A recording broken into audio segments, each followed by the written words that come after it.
마이크 소리가 일부보다 조금 작은 것 같은데 조금만 크게 해주시겠어요? 자, 시편 103편 15절에서 22절까지 저랑 한 절씩 번갈아서 읽도록 하겠습니다. 877페이지 시편 103편 15절에서 마지막 22절까지 교독하겠습니다. 인생은 그 날이 풀과 같으며 그 영화가 들의 꽃과 같도다.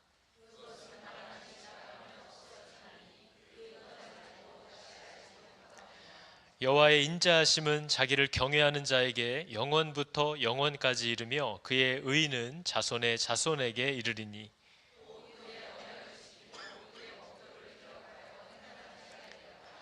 여호와께서 그의 보좌를 하늘에 세우시고 그의 왕권으로 만유를 다스리시도다.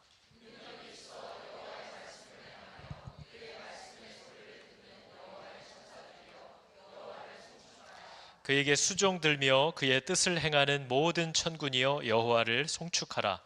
여호와의 지으심을 받고 그가 다스리시는 모든 곳에 있는 너희여 여호와를 송축하라. 내 영혼아 여호와를 송축하라. 아멘. 자, 여러분, 오늘 말씀은 이사야 선지자가 이미 했던 말씀과 똑같은 맥락을 가지고 있습니다. 사람은 들풀과 같다, 풀과 같다. 사람의 영화는 꽃과 같다, 이런 표현을 하는 거죠. 이게 이사야 선지자가 이미 우리에게 풀은 마르고 꽃은 시드나 우리 하나님의 말씀은 영원히 서리라 하라, 이렇게 얘기한 거죠. 여러분, 우리가 아이들을 교육시킬 때도 그렇고요, 우리가 뭐 하다못해 주식에 투자를 할 때도 그렇고 어디 집을 구입할 때도 그렇고 여기가 장래가 있는 곳이냐, 이게 앞으로 유익할 곳이냐 하는 것들을 살핍니다. 애가 지금 막 공부를 해야 되는데 옛날 가르쳤던 막 주판 가르치고 이러지 않잖아요. 앞으로 해야 될 거를 가능성이 있는 것, 주식을 살 때도 유망주, 이게 금방 사라질 게 아닌 것, 이런 좋은 안전하고 보장되어 있어 보이고 앞으로 미래가 있는 것들에 투자를 하는 것이 지혜롭고 당연한 일이다, 이렇게 얘기하는 것과 같아요. 그러면서 우리 인생에는 변하는 것이 있고 사라지는 것이 있고 변하지 않는 것이 있다, 사라지지 않는 것이 있다, 이것을 오늘 본문 얘기하는 거죠. 그러면서 사람과 세상에 있는 것들은 영원하지 않기 때문에 거기에 많이 투자하면 안 된다 얘기를 하는 거예요. 그건 사용해야지 거기에 투자를 하면 안 된다. 그러나 하나님은 영원하시기 때문에 투자를 하려면 거기에 해야 한다라는 거예요. 그냥 뭐 당연한 일이고 지혜롭다고 하는 일인 거죠. 투자 방법은 이거래요. 그의 약속을 지키고 그의 법도를 기억하여 행하는 것, 이게 하나님께 투자하는 방법이래요. 여러분, 우리가 제 인생만 봐도 우리의 인생이 그렇게 대단한 게 없잖아요. 우리의 하루만 살펴봐도 뭐 너무 뻔해요. 일어나서 씻고 밥 먹고 그날 해야 될 일들 이것저것 하고 애들 밥 먹이고 씻기고 나도 씻고 뭐 돌아와서 퇴근해서 잠깐 좀 딴 거 보면서 여유 시간 갖다 보면 또 잘 시간이고 그럼 또 자고 아침에 일어나서 출근하고, 그 반복되는 뻔한 인생이 이게 의미가 있는 걸까? 이게 하나님 앞에 가치가 있다고 할 수 있을까? 이런 고민들을 합니다. 그러나 오늘 본문을 비롯해서 성경은 사람이 가치가 있냐 없냐, 사람의 그 인생의 삶의 모습들이 의미가 있냐 무의미하냐를 결정짓는 여부는 이 사람과 하나님과의 거리에 달려 있다는 겁니다.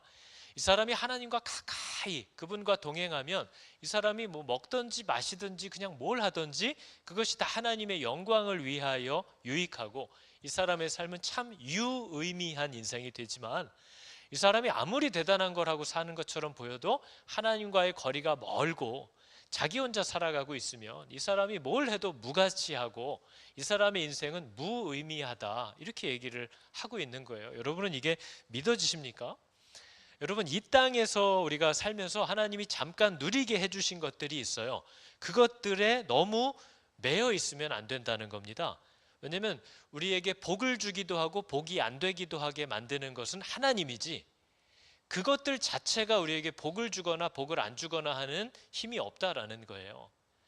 그러니까 여러분, 우리가 지금 막 뭔가에 꽂혀서 이거는 꼭 해야 돼, 이거 아니면 안 돼, 남들보다 앞서가야 돼 하는 그 모든 것들이 그 자체가 우리에게 복을 주는 게 아니고요, 그것들을 사용해서 복이 되게 할지 저주가 되게 할지를 결정하시는 분은 하나님밖에 없다고 얘기하는 겁니다. 그래서 우리가 잘 아는 전도서의 지혜자가 이런 말을 하고 있는 거예요. 내가 돌이켜 보니 이걸 깨달았다는 거예요.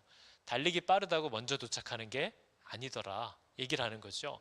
유력한 자라고 승리하지 않는다. 다윗과 골리앗을 세워놓고 보면 누가 유력하냐? 골리앗이 유력하죠. 그러나 그렇다고 그가 이기는 게 아니다. 지혜롭다고 식물을 얻는 거 아니고 명철하다고 재물을 얻는 거 아니다. 저만 해도 주변에 보면요, 좋은 대학 나와서 그렇게 똑똑해요. 그렇게 좋은 회사를 다녔어요. 그러나 그렇다고 해서 물질이 넉넉해지지 않는 분도 있어요. 그러나 공부도 안 하고 멋대로 산 것 같은데 좋은 차 끌고 좋은 집에 사는 사람도 있어요. 그게 꼭 그 사람의 지혜와 명철이 있다고 해서 잘 먹고 잘 사는 게 아니더라 얘기를 하는 거예요. 능력이 있다고 은총을 입는 게 아니래요. 우리 중에도 되게 뭐든지 잘하는 분 있어요. 똑똑한 분 있어요. 그렇다고 사람들이 그 사람을 다 좋아하는 거 아니에요. 그러나 어떤 사람은 능력도 없어요. 별로 똑똑해 보이지도 않아요. 근데 그 사람 싫어하는 사람이 없어요. 그러니까 꼭 그 사람이 누군가에게 은총을 입는 게 똑똑하기 때문이냐? 그런 거 아니다. 그 사람이 뭘 가지고 있기 때문이냐? 그런 것도 아니더라. 능력이 있다고 은총을 입는 것이 아니니 이는 시기와 우연이 모든 자에게 임하기 때문이다. 아무리 뭘 갖고 있어도 그게 언제, 어떤 상황에, 어떤 방법으로 드러나고 보여지고 하느냐에 따라서 얻어지는 결과가 다르더라는 거예요.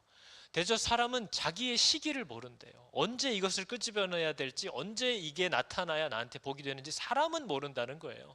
그래서 사람은 물고기가 재앙의 그물에 걸리고 새가 올무에 걸림같이 하늘을 날다가 그냥 턱 걸리는 거죠. 인생도 재앙의 날이 언제 임할지 갑자기 임하면 걸릴 수밖에 없다는 거예요. 그러니까 사람이 하나님과의 거리를 멀리 해놓고 자기가 잘 돼 보려고 아무리 많은 걸 준비해봐야 하나님의 그물이 앞을 쓱 지나가면 그냥 턱 걸린다는 거예요. 그래서 내가 얻었고 모았고 가지고 있다고 생각한 것이 나에게 아무런 도움을 주지 못하는 나를 호련히 진짜 생각지 못하는 때에 만나게 된다, 이 얘기를 하고 있는 겁니다. 그래서 잠언도 우리가 알다시피 여호와를 두려워하는 것, 하나님을 사랑하고 두려워하는 것이 지혜의 의미라는 거예요. 지혜의 근본이고, 거룩하신 분이 이분이 어떤 분인지를 아는 것이 명철이다. 세상이 말하는 지혜와 명철이 아니고 그게 지혜가 아니다. 그건 잔머리고 수작이고 교묘한 수단일 뿐이지, 정말 하나님을 알고 하나님 무서워할 줄 아는 것이 지혜고 명철이다. 그래서 여러분, 지혜자가 우리에게 결론을 이렇게 가르쳐 준 겁니다.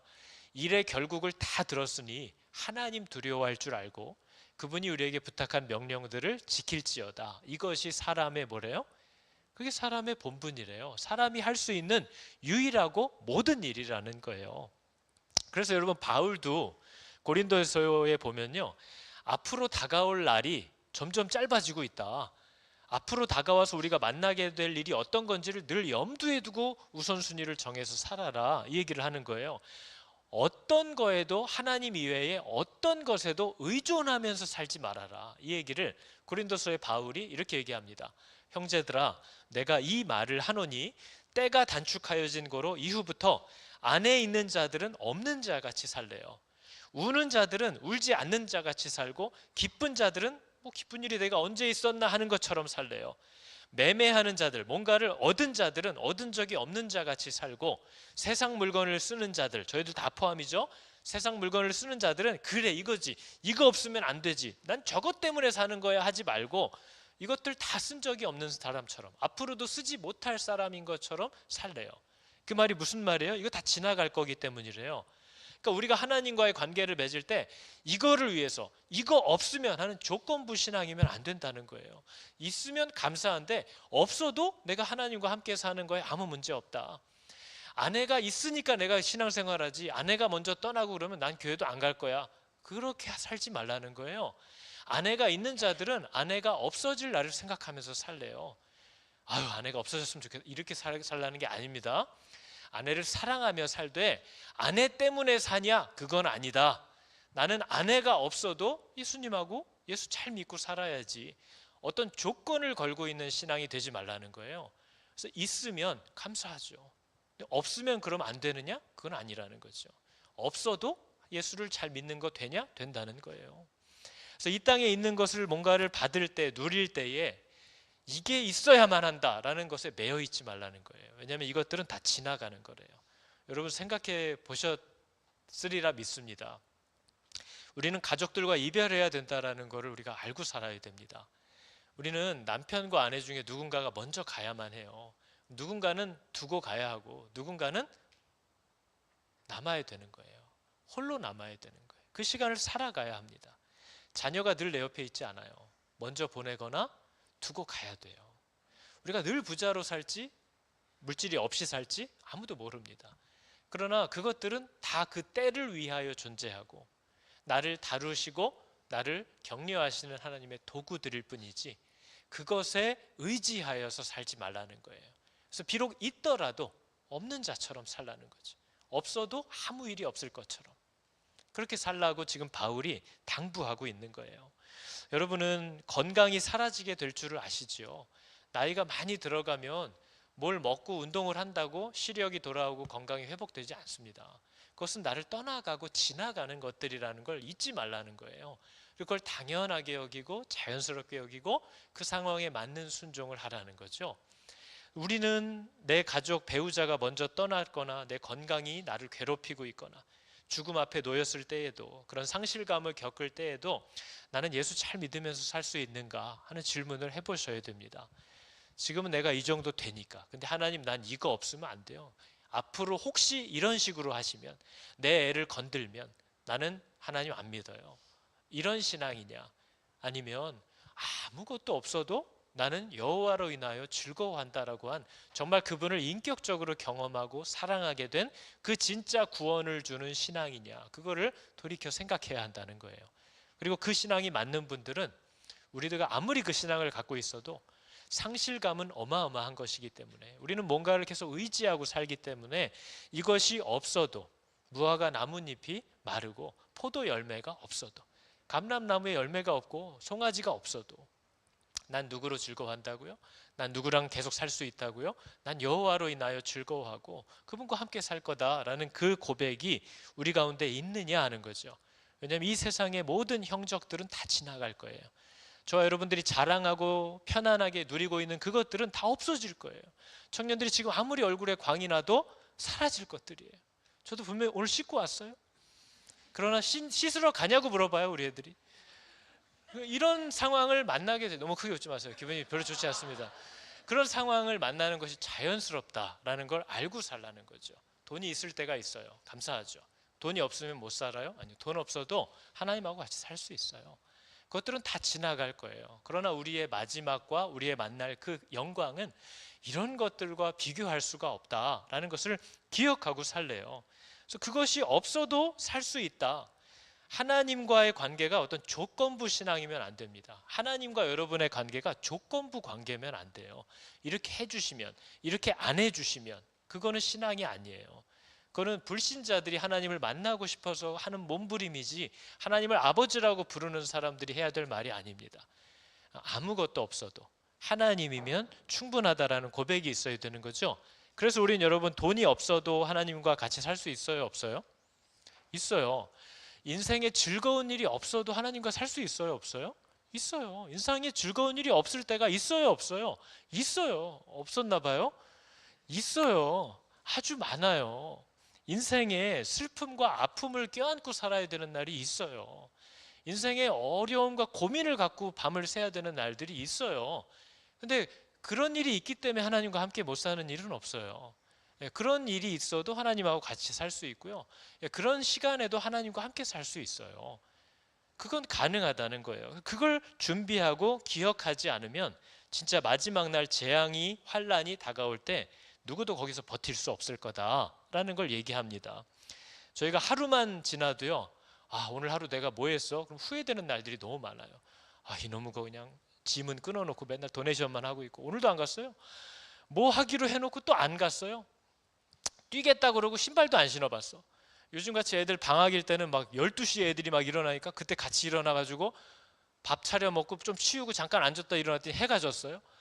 이 인생은 무슨 인생이야? 막 이런 생각이 드는 거죠. 하루만 해도 내가 세웠던 결정대로 안 가요. 매년 연말마다 우리가 뭐 합니까? 연말에 만나가지고 막 하나님 은혜 신실하신 하나님 부를 때마다 와 올해가 벌써 끝났어. 만나면 맨날 그 인사예요. 벌써 끝났어. 벌써 한 해가 지났어. 계획한 대로 잘 안 된다는 거예요. 근데 오늘 말씀은 인생의 마지막이 다 그럴 거라는 거예요. 벌써 내 인생이 끝나. 너무 당황스러울 거라는 거죠. 계획한 대로 준비한 대로 된 일이 하나도 없다는 사실을 아주 경황이 없게 만나서 마음이 어려울 거라는 거예요.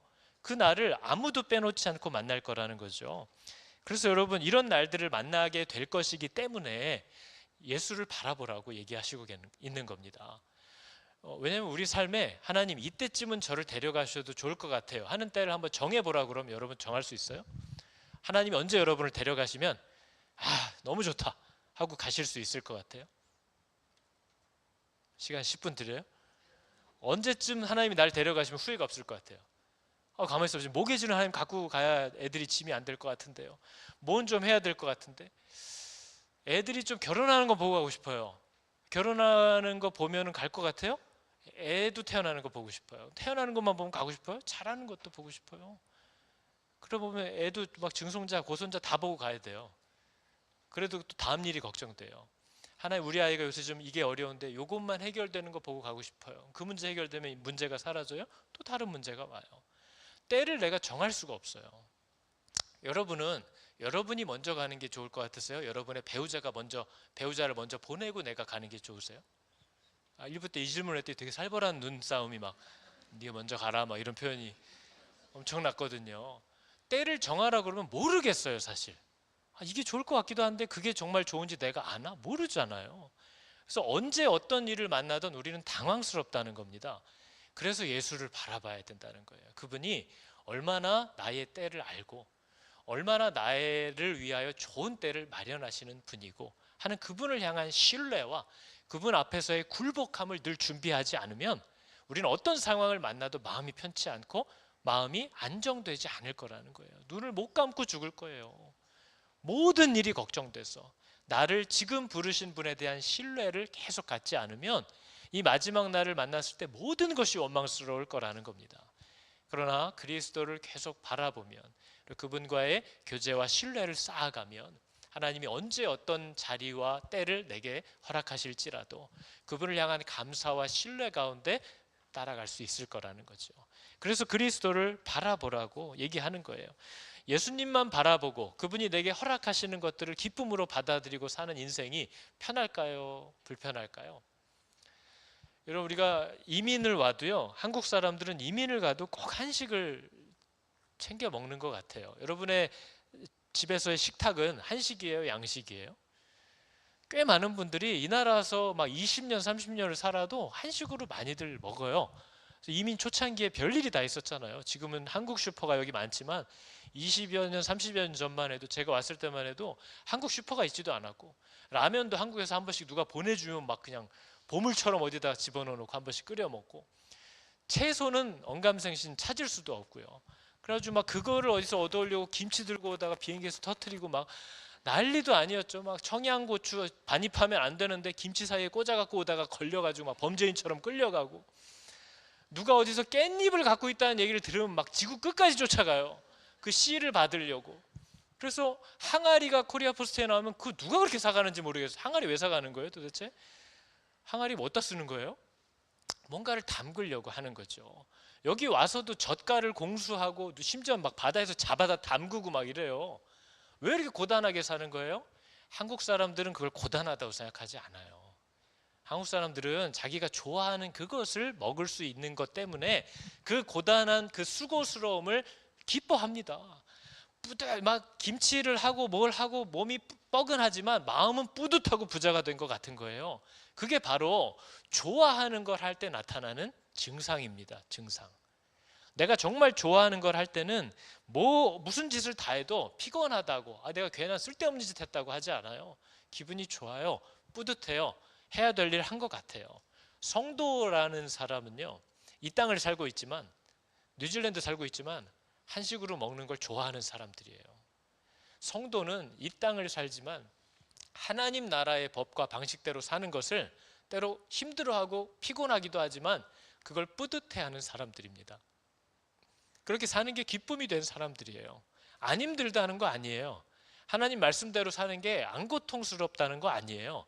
근데 그게 힘들고 괴롭고 수고스럽기는 한데 기분이 나쁘냐? 후회되냐? 쓸데없는 짓 한 거 같냐? 그러진 않아요. 정말 해야 될 일 했고 하고 나니까 기분도 좋다. 그게 진짜 하나님을 사랑하게 된 사람들이 이 땅에서 하나님의 말씀대로 순종하면서 살려고 할 때 많은 고난을 받으나 그 마음의 평안과 기쁨을 뺏기지 않는 이유입니다. 좋아하기 때문에 그래요. 그것을 정말 믿고 있기 때문에 그래요. 그래서 하나님의 말씀대로 순종하면서 신앙생활하면서 막 산다고 하는데 기쁨도 없고 쉼도 없고 맨날 짜증스러워해요. 그 사람은 하나님이 주시는 그 평안, 기쁨, 그 맛을 본 적이 없기 때문에 그래요. 그래서 여러분, 바울 같은 사람들은, 바울이 독신으로 살았거든요. 바울이 왜 독신으로 살았어요? 바울이 한 얘기가 그거예요. 하나님의 나라를 위하여 스스로 고자된 사람이 있다. 이건 은사라는 거예요.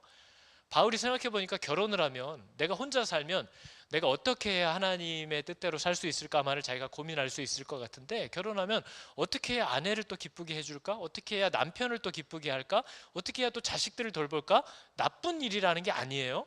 거기에 마음이 나뉘게 되니까 나는 그냥 하나님께 올인해서 살고 싶다라는 자기의 소원이 있기 때문에 그걸 은사라고 얘기하는 거예요.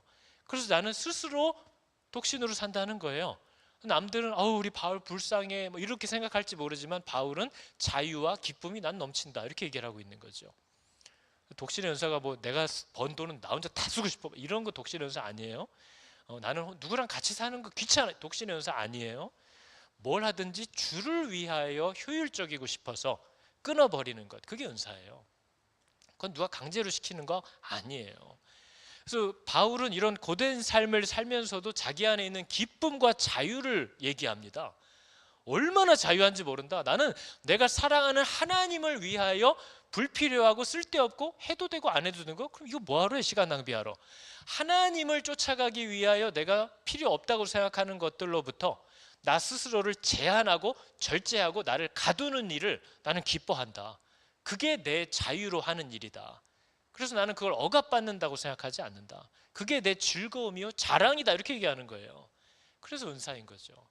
예수 믿는 사람들이 왜 교회 다니면 술 하지 말라고 그래, 담배 하지 말라고 그래, 왜 이 사람 저 사람 만나고 막 돌아다니고 결혼했다 또 하고 막 내 마음대로 살면 왜 안 돼? 내 마음대로 살지 않는 것, 내가 하나님의 기뻐하는 뜻대로 살고 싶은 것, 그래서 하나님의 뜻을 누군가에게 드러내고 싶은 것, 그것을 위하여 내 자유를 제한하는 것을 나는 기쁘게 여긴다. 그 내가 선택한 자유다. 내 쓸데없는 자유를 버리기로 선택한 내 자유라는 거예요. 그게 진짜 자유라는 거예요. 내 안에는 기쁨이 넘친다. 그래서 바울은 고단한 삶을 살면서도 마음의 쉼과 자유와 기쁨이 있대요. 근데 저와 여러분들은 왜 예수를 믿고 신앙생활을 하는데 왜 쉼이 없을까요? 왜 마음에 이런 기쁨이 없고 오히려 지칠까요? 맨날 뭐 하다가 교회 한번 갔다 오면 더 지쳐. 신앙생활을 하면서 짜증만 늘어요. 나 때문에, 교회 갔다 온 나 때문에 교회 안 다니는 사람들이 집에서 내 눈치 보느라고 장난이 아니에요. 나는 왜 신앙생활을 하면서 기쁨이 없을까요? 왜 더 지칠까요?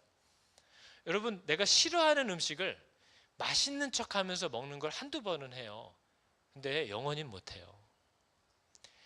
신앙생활을, 예수를 믿는 척하는 건 할 수 있어요. 근데 예수는 영원히 믿는 거예요. 예수는 쭉 믿어야 되는 거예요. 잠깐 믿는 척 할 수 없어요.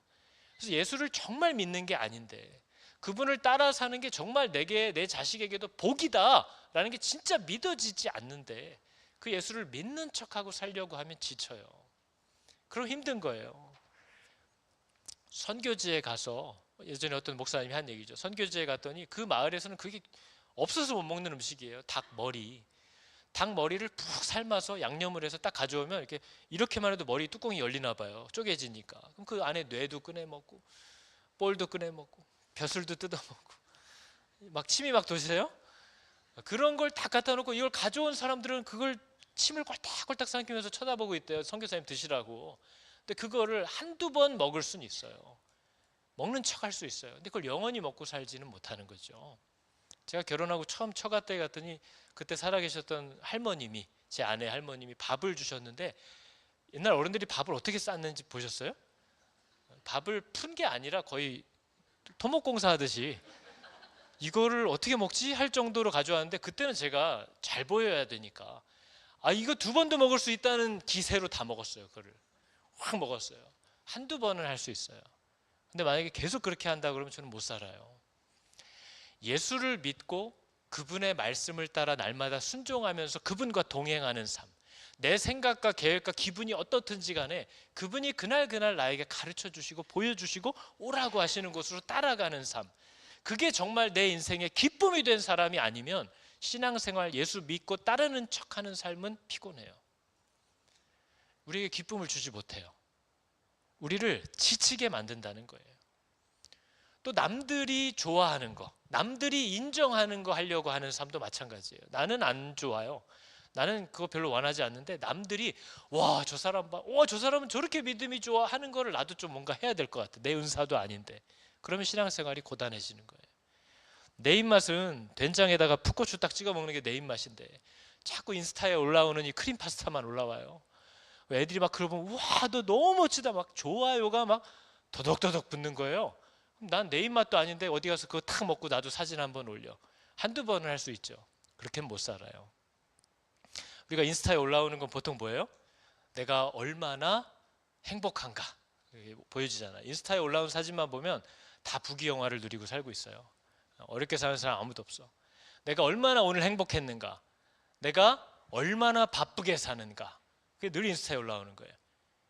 그래서 가끔 필터 찍어서 아내, 남편 막 이렇게 같이 찍은 사진 올라오면 분명히 내가 아는 사람이라서 클릭했는데 누군지를 모르겠어요. 그 필터로 찍은 사진은 어마어마하잖아요.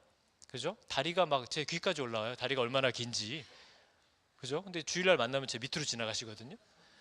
근데 그런 사진들을 남편과 아내와 자식들과 찍어서 탁 올리는 것이 그 사람의 실제 인생이 아니잖아요. 지금 실제 인생은 뭐예요? 지금 나한테 직살나게 혼나고 콧물 눈물 여기다 말라붙어서 애는 자고 있고, 남편은 또 나랑 부딪혀서 등 돌리고 자고 있고, 그게 내 인생 현실이에요. 그런데 내가 보고 싶은 것, 남들에게 좋아 보이는 삶을 만들어내려고 하는 것, 그게 피곤한 거죠. 그래서 청년들도 그날 올렸던 거, 만났던 거 다 올리지만 뭐예요? 나 빼놓고 만났던 어떤 무리의 인스타를 보는 순간 그날은 속을 절절 끓이면서 잠도 안 오는 거죠. 얘네들 여기 지들끼리 놀러 갔네? 나는 이러고 해서 어디 가서 마이티 핫도그 먹으면서 찍었는데 얘는 막 너무 우아한 걸 올려놓은 거예요. 그럼 잠도 안 와요. 남들이 인정하고 좋아 보이는 삶을 살려고 하니까 피곤한 거예요. 신앙생활도 남들이 볼 때 와, 저분은 이런 분이야, 저분은 이런 재능이 있어, 저분은 이런 은사가 있어, 저분은 이렇게 사람들을 섬겨 하는 걸 보면서 비교가 자꾸 되니까 마음이 어려운 거예요. 신앙생활이 기쁨이 없는 거예요. 교회 오면 누가 더 큰가 그거 하다가 지고 돌아가면 그 주는 망치는 거예요.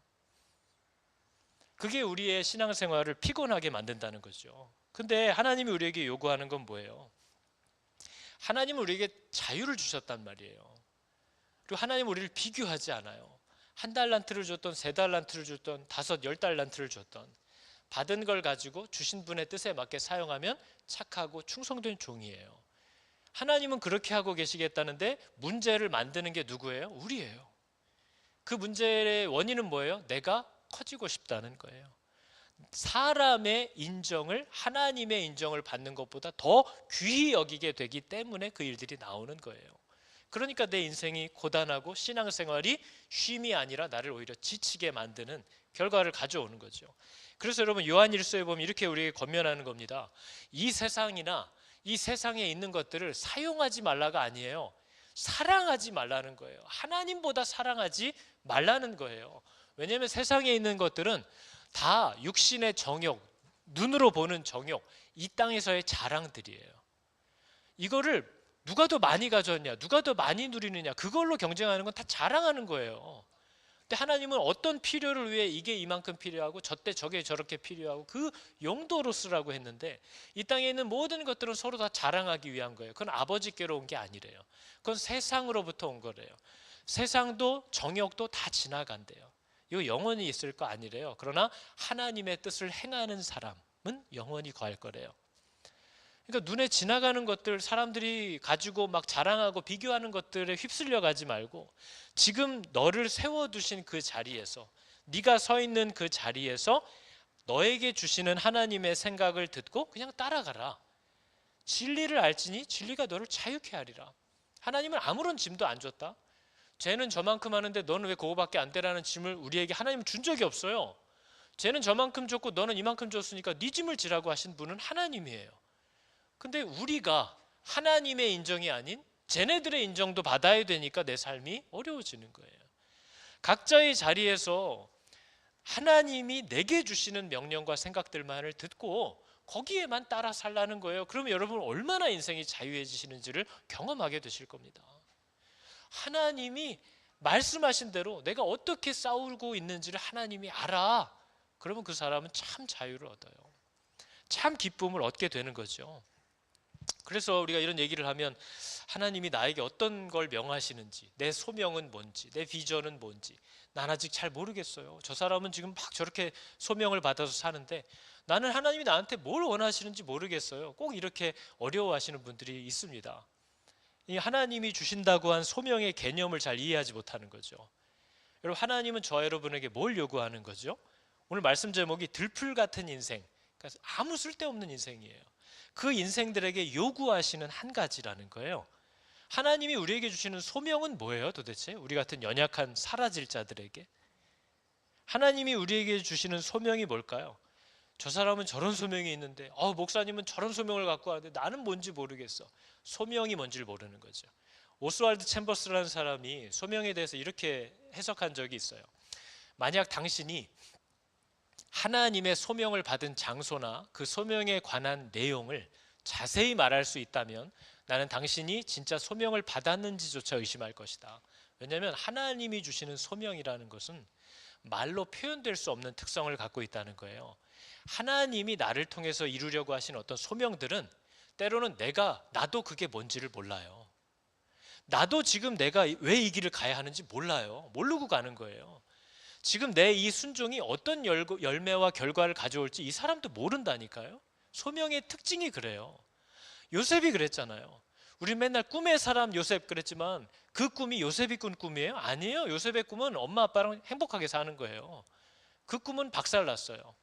그리고 요셉이 그때부터 팔려다니고 끌려다니고 생각이 없던 계획이 틀어지는 대로 막 쫓아다니기 시작하는데 왜 자기가 그 시간을 지내야 되고 왜 이 사람을 만나야 되고 왜 저런 일을 당해야 되는지 요셉은 몰라요.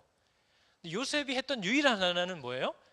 그때 그날 만나는 사건마다 하나님이 나에게 뭘 요구하시겠는가를 생각하면서 순종하려고 했던 것밖에 없어요.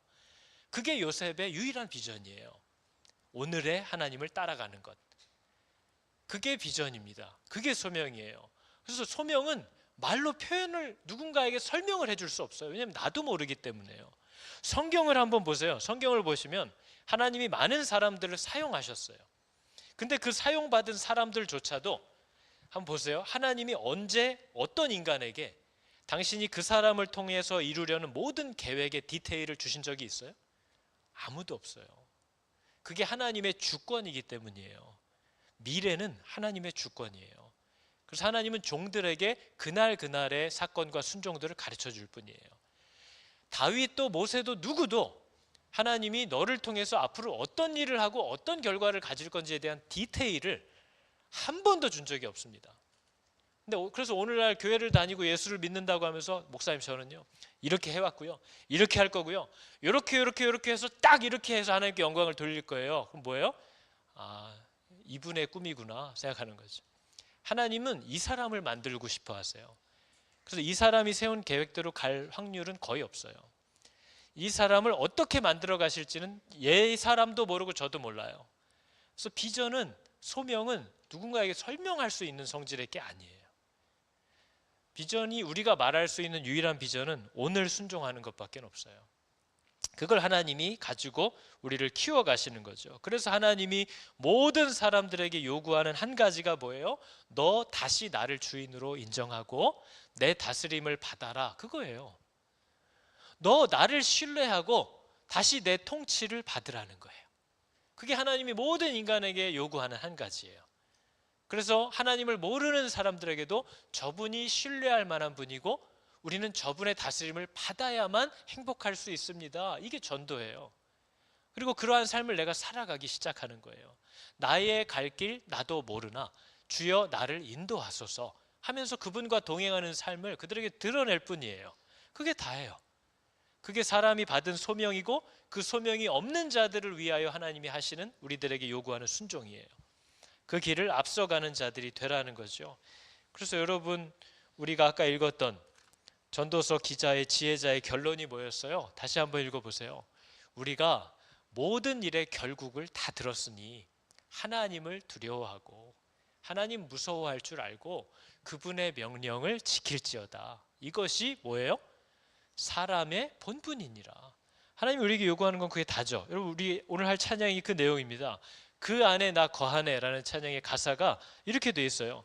내가 사는 오늘, 내일도 아니에요. 어제도 필요 없어요. 내가 사는 오늘 걸어가는 이 길, 당신의 뜻 안에 날 세우셨으니. 인생의 바람에 내 삶이 막 흔들려요. 인생의 바람에 내 삶이 흔들려도 주님의 손에 모두 다 맡기네. 힘겨운 시간을 견딜 수 있는 건 주의 은혜로만 설명할 수 있네. 이전에 보이신 그 신실한 은혜 여전히 내 삶을 그 은혜로 살게 하시네. 작은 나를 통하여 크신 주일하시네. 하늘 아래 인생들을 주관하시네. 위기 앞에 내 눈은 선명히 그분을 보게 되리. 완전한 그 사랑 그 안에 나 거하네. 이 사람이 알고 가는 거예요? 모르고 가는 거예요? 힘겨운 시간을 내가 어떻게 견디고 있는지는 주님의 은혜로만 설명이 되지 도저히 답을 내가 알 수 없다는 거예요. 이 길을 우리가 가야 됩니다. 우리 시편 오늘 말씀이 그거잖아요. 풀은 마를 거고 꽃은 시들 거지만 여호와를 따라 사는 자들만이 영원히 남는다. 그러니까 우리가 어디에 투자해야 하고 무엇을 기억해야 하고 무엇 아니면 안 된다는 조건부 관계와 신앙으로 하나님 앞에 달려들지 말라는 거예요. 걸려서 넘어질 돌에 넘어지게 되어 있으니까. 그래서 오늘의 순종, 오늘 나의 다스림을 받는 것, 그곳이 천국이에요. 하나님의 다스림이 이루어지는 곳, 하나님의 통치가 임하는 곳이 천국의 정입니다. 그래서 이 땅은 이제 하나님의 나라가 막 퍼져나가기 시작한 거예요. 순종하는 자들의 순종을 통해서 누군가의 가정에, 어느 학교에, 어떤 으슥한 골목 한 구석에서 누군가의 순종을 통해서 하나님의 나라가 곳곳에 임하고 있는 거죠. 그래서 이 시간 함께 찬양할 때에 저 가사가 저절이 됐네요. 내가 사는 오늘 걸어가는 이 길, 그분의 뜻 안에서 날 세우셨으니 어떤 바람에 흔들려도 주님의 손에 맡기고 나는 날마다 그분에게 순종하면서 따라가겠다. 이 고백을 하시면서 우리 하나님 앞에 하나님 나를 도와주십시오. 간구하며 나아갈까요? 찬양하겠습니다. 내가 사는 오늘, 내가 사는 오늘 걸어가는 이 길, 당신의 뜻 안에 날 세우셨으니 인생의 바람에 내 삶은 들려도 주님의 손에 모두 담아. 힘겨운 시간을 견딜 수 있는 것, 힘겨운 시간을 견딜 수 있는 것,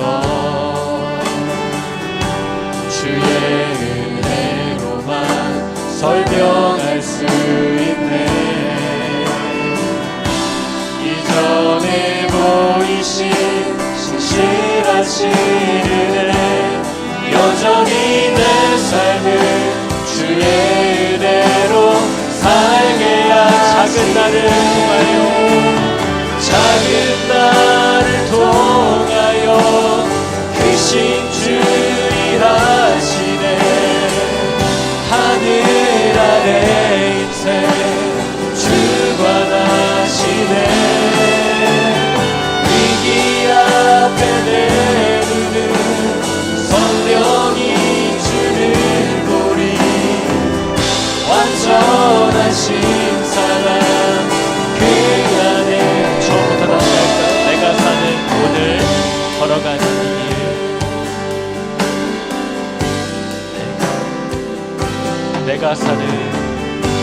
내가 사는 오늘 걸어가는 이 길, 당신의 뜻 안에 날 세우셨으니 인생의 바람에 흔들려도 인생의 바람에 내 삶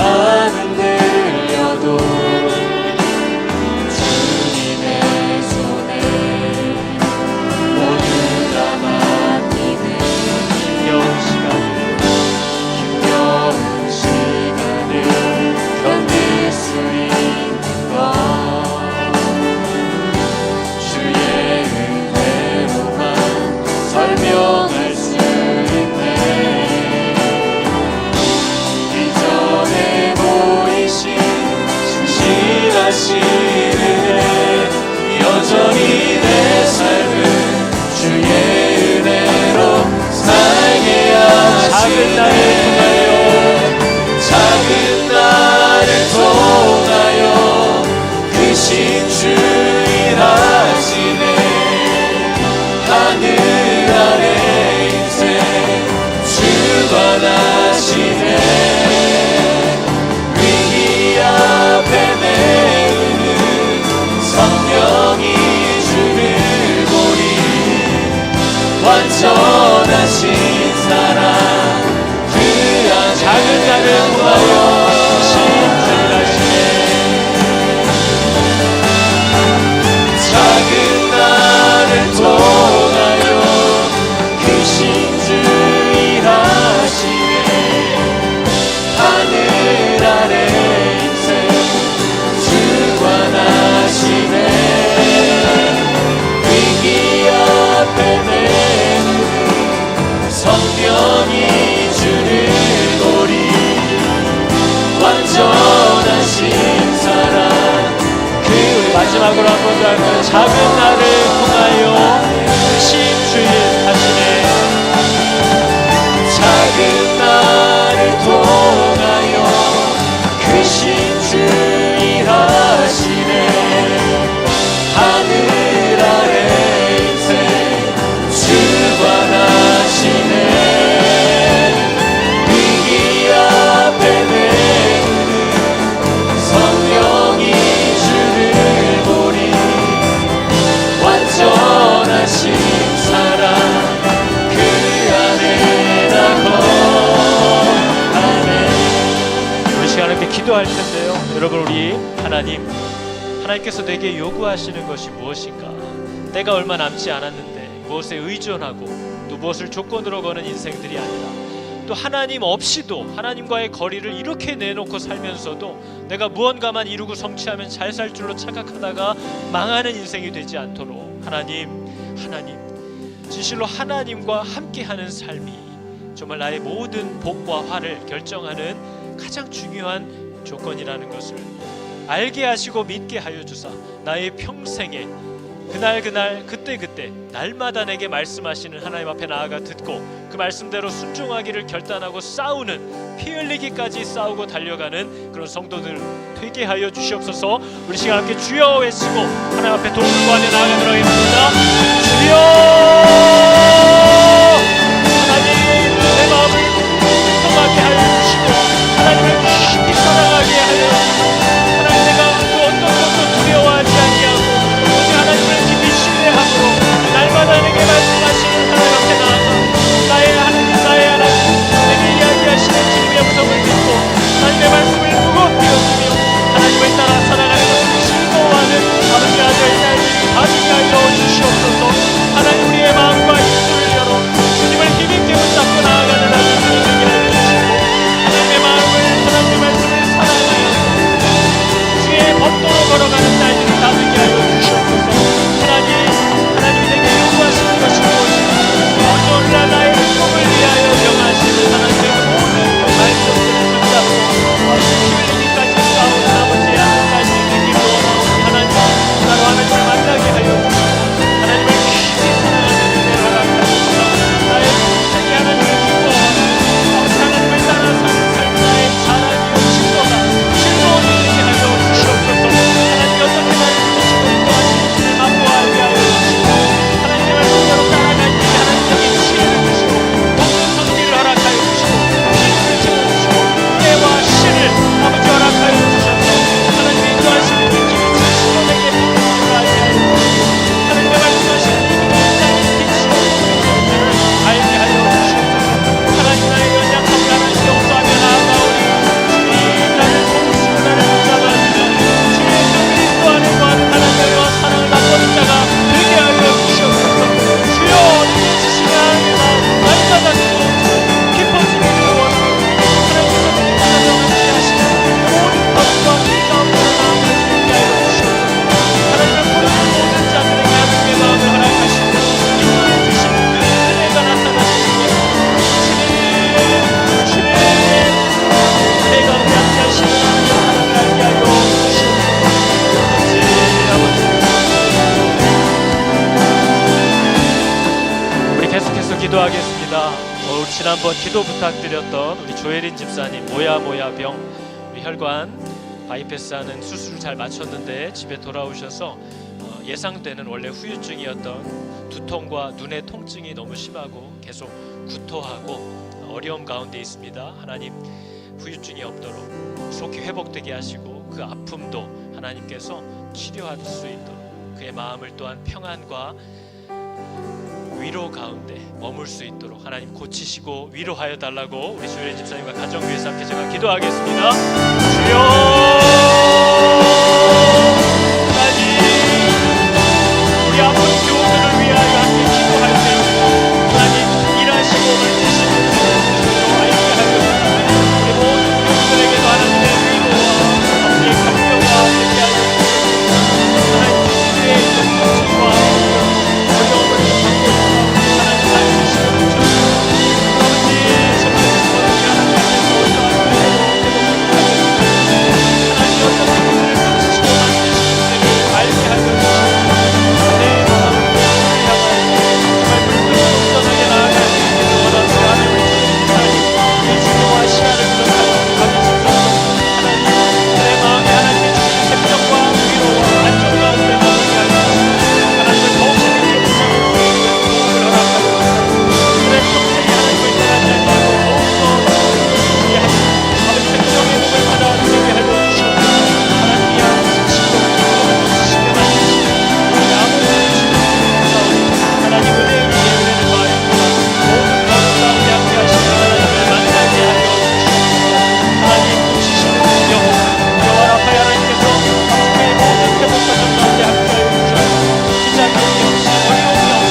정말 곧 말라버리고 곧 시들어버릴 우리의 제한적인 이 덧없는 인생을 지극히 사랑하시고 귀히 여기사 우리와 함께 하시고 우리가 마땅히 가야 할 우리에게 복이 될 수 있는 길을 가르쳐 주시는 살아계신 나의 하나님을 즐겨 따라가고 기쁘게 순종하며 이 좁은 길과 문을 열고 들어가기를 원하오니 하나님 내 마음에 말할 수 없는 뿌듯함과 하나님 안에서 누리는 평강과 기쁨을 맛보게 하여 주사 하나님과 함께 걷는 이 길 아무것도 사라지지 않을 이 영원한 길을 주님과 동행함을 즐거워하는 저희들이 다 되게 하여 주시옵소서.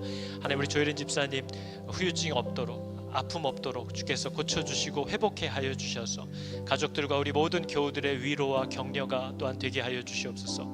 바라옵기는 고쳐주시고 회복해 하여 주사 생명을 지으시고 또 데려가시는 분이 하나님이신 줄을 우리를 창조하시고 우리에게 생명과 건강을 주시는 분이 하나님이신 줄을 또한 저희로 알게 하여 주시옵소서. 여호와는 내게 복을 주시고 너를 지키시기를 원하며 여호와는 그의 얼굴을 비추사 은혜 베푸시기를 원하며 여호와는 그 얼굴을 너희에게로 향하여 드사 평강 주시기를 원하노라.